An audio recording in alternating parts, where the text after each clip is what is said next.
Salut à tous, on se retrouve pour le deuxième bilan, donc le bilan du mois de juin 2026. Ce mois-ci, j'ai ouvert mon assurance vie, j'ai fait plusieurs nouveaux achats en bourse et certaines de mes lignes sont nettement en rouge.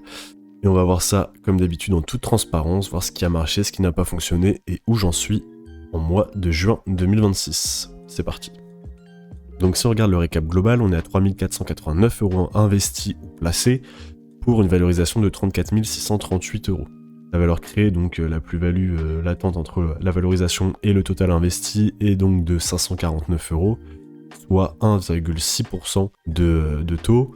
Le mois dernier, on était à 984 € de valeur créée, soit 3%. On a une baisse quasiment de moitié donc, de ce ratio. Mais c'est principalement dû à deux choses. La crypto qui a beaucoup baissé ce mois-ci, encore une fois, j'ai envie de vous dire. Et la baisse aussi de certaines de mes lignes en bourse, qu'on verra plus tard. Mais aussi le fait que j'ai investi 1325 € ce mois-ci, notamment via l'ouverture de mon assurance vie, ce qui dilue évidemment le pourcentage de plus-value latente. C'est un biais qui est notamment à garder en tête, hein, quand on lit ces chiffres mois après mois, faut pas s'inquiéter, parfois c'est juste qu'on a beaucoup investi, et du coup le temps n'a pas encore fait son travail de rendement, et donc on perd sur notre intérêt, c'est normal. On va maintenant passer poche par poche pour essayer de comprendre ce qui a bougé depuis le mois de mai 2026, qui a évolué, quelles sont les bonnes choses et les moins bonnes. Niveau épargne, on est toujours à 24 711 € d'investis pour 25 333 de valorisés, donc là la valorisation c'est juste que les intérêts qui ont fonctionné. On est donc à plus 2,5 globalement d'intérêts. Le mois dernier on était exactement au même niveau, il n'y a pas eu de changement. Je rappelle notamment que 75% de mon patrimoine est en épargne, c'est une stratégie qui est complètement assumée, parce que mon objectif c'est dans un premier temps de rembourser mon prêt en anticipé et d'acheter une résidence principale dans 2 à 3 ans. Donc j'ai besoin de rester liquide, de sécuriser toute cette base en fait d'épargne pour me sentir déjà à l'aise et pour pouvoir assumer du coup ce remboursement anticipé et l'achat de résidence principale dans 2 à 3 ans. Le livret B au crédit mutuel et le livret A génèrent leurs intérêts habituels, on n'a rien de particulier là-dessus. C'est encore une fois, c'est pas l'objectif de la poche, hein, de faire des rendements hauts. On a d'autres poches pour ça, notamment la bourse, le crowdfunding, le crowdlending, qu'on verra plus tard. L'objectif là, c'est vraiment de protéger le capital, constituer un apport. On a franchement rien de nouveau à signaler par rapport au mois dernier. Alors la bourse, c'est la poche la plus active ce mois-ci. On voit qu'il y a déjà beaucoup de couleurs par rapport aux autres pages, hein. On a investi 7 538 €, investi pour une valorisation de 8064 €. Donc 7% effectif. Le mois dernier, j'étais aux alentours de 12%, donc je recule de 5 points, mais c'est à nuancer parce que j'ai encore une fois injecté 1257 € de nouveaux investissements ce mois-ci, notamment en bourse. Donc évidemment ça réduit mécaniquement le ratio. En valeur absolue, il y a quand même une baisse de plus-value. J'étais à plus de 700 € de plus-value le mois dernier, là je suis à 526, donc on va voir ce qui a descendu. Mais avant ça, la grande nouveauté, ça reste notamment l'ouverture de mon assurance vie que j'ai ouverte chez Linksea. On peut voir ici mon assurance vie donc chez Linksea, j'ai investi 1000 € répartis sur 4 supports, une SCPI donc qui est Transition Europe, un fonds euro donc de Spirica qui est l'assureur derrière l'assurance vie de Linksea, Spirit 2, et 2 fonds de marché émergent, donc un Robeco et un Carmignac. Pourquoi Linksea, vous allez peut-être me dire? Parce que c'est un des courtiers en ligne les plus compétitifs sur les frais en France, notamment 0 frais d'entrée sur les unités de compte. Pourquoi maintenant? Parce que l'assurance vie, c'est un avantage fiscal qui commence à courir à partir de la date d'ouverture. Donc plutôt on ouvre, mieux c'est. Et en plus, j'ai eu la chance d'avoir une rentrée d'argent un peu exceptionnelle ce mois-ci qui fait que je pouvais assumer en fait cet investissement de 1000 € sans aucun souci et sans mettre en péril mon épargne mensuelle. On verra comment ces 4 lignes évoluent le mois prochain. Pour l'instant, on est à moins 40 €, notamment sur SCPI Transition Europe. Et c'est normal parce qu'on a, il me semble, 8% de frais à l'achat de parts sur le SCPI Transition Europe, donc tout à fait normal. Pourquoi ces 4 lignes? Je voulais notamment ouvrir en fait une assurance vie aussi pour pouvoir m'exposer à une SCPI. Donc j'avais choisi Transition Europe, j'ai fait les démarches et Linksea en fait bloque la part de SCPI qu'on peut avoir sur son assurance vie à 50%. Donc j'ai investi 50% de mon apport sur l'assurance vie en SCPI, 350 en fonds euros, parce que j'avais la volonté quand même de pas trop m'exposer sur l'assurance vie, parce que c'est du long terme. J'avais pas en plus de reprendre des lignes que j'avais déjà sur mon PEA ou sur mon compte titre. Donc j'ai pris un fonds euro pour me sécuriser, pas me prendre la tête là-dessus, et 2 petits fonds emerging markets, parce que j'ai une conviction sur les emerging markets dans les années qui arrivent. Donc j'ai pris Carmignac et Robeco, qui me paraît c'est plutôt pas mal. Côté PEA, sur Trade Republic, donc je continue mon DCA mensuel. Le MSCI World fait plus 6% depuis l'achat, le S&P 500 est à plus 9,6%, les Emerging Markets plus 12,6%, donc je suis largement porté par les Emerging Markets. À voir sur la durée, mais pour l'instant la tendance est plutôt bonne. Moi je suis totalement mon DCA planifié ce mois-ci, que je détaillerai notamment dans ma prochaine vidéo. J'ai juste rajouté une petite ligne qui est Marvell Technology. On a quelques bonnes surprises sur ces investissements, le compte titre et le PEA, avec notamment Calray, sur mon compte titre qui est à plus 76% depuis mon achat il y a 2 mois. Le mois dernier il était quand même à plus 171%.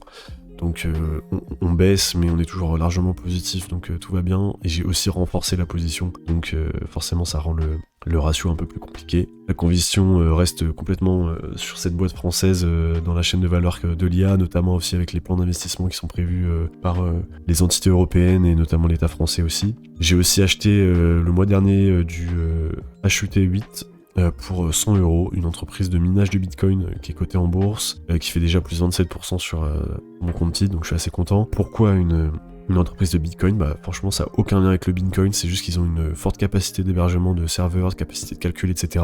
Et ils ont déjà prévu en fait de louer ces différents hébergements à des géants de l'IA. Donc normalement dans les prochaines années ça devrait plutôt bien se passer pour cette boîte, d'où mon investissement. Maintenant les moins bonnes nouvelles. J'ai ouvert 3 lignes sur mon PEA dans la chaîne de valeur de l'IA, donc eCap Holding, il y a plus 6%, ce qui est assez correct, mais on voit que Calray sur mon PEA, qui était l'ouverture le mois dernier, tout comme Cyber Semiconductors, sont à moins 38 et moins 32%, donc en un peu plus d'un mois. C'est une très mauvaise performance. On espère que ça reviendra sur le long terme. C'est clairement décevant à court terme honnêtement, mais ma conviction long terme sur ces valeurs reste intacte, donc j'y crois toujours. Et entreprise sur un secteur qui est en pleine expansion, je suis prêt à tenir ces positions honnêtement sur plusieurs années. On va voir comment ça évolue, mais pour l'instant il n'y a pas de changement. Adyen aussi recule de 15%, Marvell Technology que je viens d'acheter a perdu 10% dès le premier mois, donc un petit peu compliqué sur ces deux lignes, mais il n'y a pas de souci, rien d'alarmant, franchement ça reste des montants qui sont assez ridicule, hein. On est sur du 50 € et du 80 ou du 100 €, mais on espère que ça va remonter évidemment. On peut voir aussi que j'ai mis quelques lignes en rouge, jaune, vert, orange.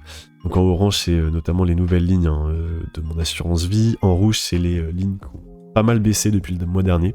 On peut voir quand même qu'il y a Calray compte titre qui est à plus 76%, mais comme je le disais tout à l'heure, il est à plus de 120% le mois dernier, donc ça reste une baisse assez dramatique. On voit aussi que Alphabet et Amazon ont bien baissé, qui portaient aussi pas mal mon compte titre, donc on va voir comment ça évolue. Et en jaune, c'est notamment les lignes que je pense potentiellement me séparer, parce qu'on voit que j'ai quand même beaucoup de lignes, notamment sur mon compte titre.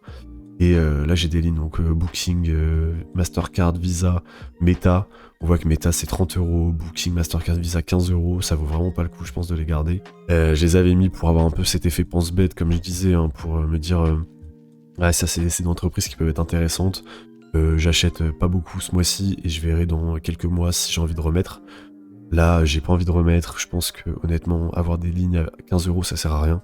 Donc je pense m'en séparer, à voir comment ça va être fait.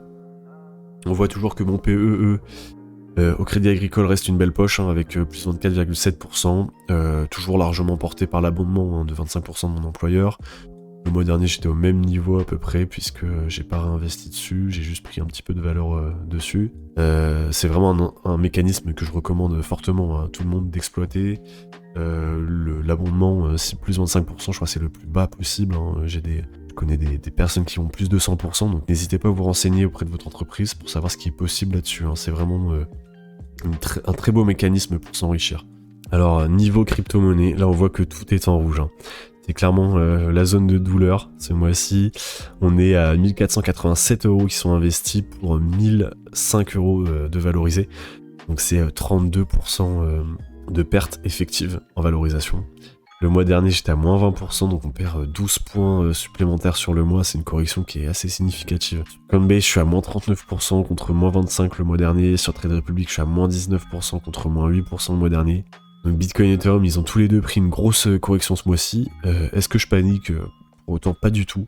Je continue totalement mon DCA mensuel sur le Bitcoin, notamment via Trade Republic. On voit que j'ai mis 59,45€ ce mois-ci, donc il y a 50€ qui sont de mon DCA prévu et 9,45€ qui sont de mon save back de Trade Republic. Pourquoi je continue ?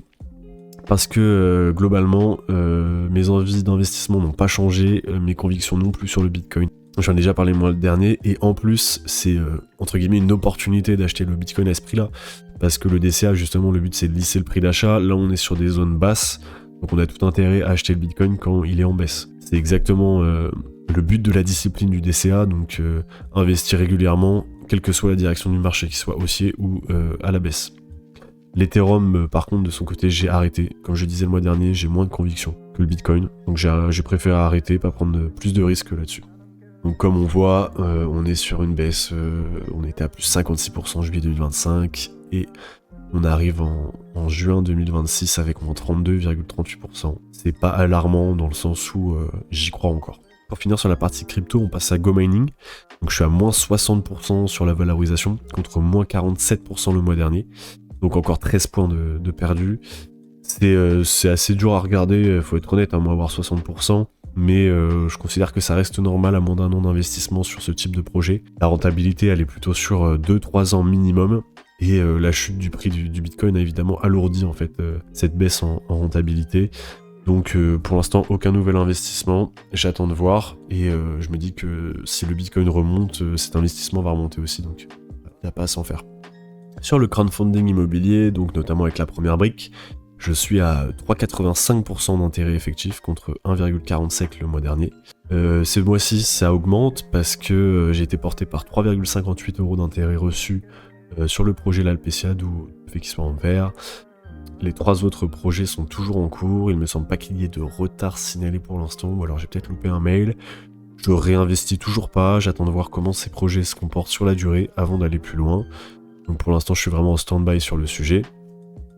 Et niveau crowdlending, Maclear est à plus 48,8% d'intérêt effectif, Lender Market à 28,8%. Globalement, c'est stable par rapport au mois dernier, avec environ 1,35 d'intérêt généré automatiquement ce mois-ci via les robots de Lender Market et les intérêts du projet Maclear. Les montants restent vraiment marginaux, hein, mais les taux sont bons. Et j'ai toujours la même stratégie sur le sujet, c'est-à-dire que j'observe avant de potentiellement réinvestir sur différents projets sur les 2 plateformes. Côté objectif, bonne nouvelle, donc j'ai pu cocher un objectif ce mois-ci, c'est l'ouverture de mon assurance vie, donc je suis très heureux. Le prochain dans le viseur, c'est notamment atteindre 35 000 € de patrimoine brut, on peut le voir, hein, je l'ai mis en orange un peu plus haut. J'ai aussi investir 2000 € sur mon PEA, je suis à peu plus de 1800, donc ça devrait se faire ce mois-ci. Et investir 1500 € en crypto, je suis à peu plus de 1400. Donc pareil, ça devrait se faire ce mois-ci avec mon DCA sur le Bitcoin. Je suis assez content de ces objectifs qui commencent un peu à se remplir, parce que pour l'instant j'en avais qu'un seul. Donc je suis content, ça me permet aussi de voir un peu ce qui est possible et comment j'évolue. Donc je vous conseille honnêtement de le faire. Moi j'avais demandé, je sais plus, à ChatGPT ou à Claude, pour être honnête, hein, de me faire des objectifs. Et franchement c'est très bien. Après j'en avais aussi enlevé quelques-uns qui étaient pas très pertinents selon moi. Donc voilà pour le bilan du mois de juin 2026. En résumé, plus 1,6% de valeur créée contre 3% le mois dernier. Un recul qui est notamment tiré principalement par la crypto, aussi quelques lignes en bourse. Mais globalement, je tiens assez bien en bourse, hein, quand même. Quelques lignes qui sont décevantes, mais l'épargne reste stable aussi. J'ai coché un objectif avec l'ouverture de l'assurance vie, donc malgré tout, j'avance et je suis très content de la voie que j'emprunte là pour l'instant. Donc merci à vous si vous avez regardé jusqu'au bout. N'hésitez pas à laisser un commentaire si vous avez des questions. Si vous voulez que, comme le mois dernier, je repasse sur mon budget mensuel pour voir combien j'ai investi plus en détail, etc. Vous avez des questions sur une poche en particulier, sur un de mes choix ou une ligne que vous ne comprenez pas, je réponds à tous les commentaires, donc n'hésitez pas. Dans 2 semaines, je vais sortir une vidéo sur ma stratégie DCA complète. Donc je vais vous expliquer exactement pourquoi j'investis 265 € par mois, comment je les répartis, dans quel ordre et sur quoi, quelle plateforme, quelle ligne, etc. Quels sont les frais, la logique que j'ai derrière ces investissements. Et je vais essayer aussi également de vous donner des conseils que je me suis appliqué à moi-même pour notamment définir le montant à investir et les poches à viser. Donc abonnez-vous pour ne pas rater cette prochaine vidéo et merci beaucoup pour avoir regardé. À très vite.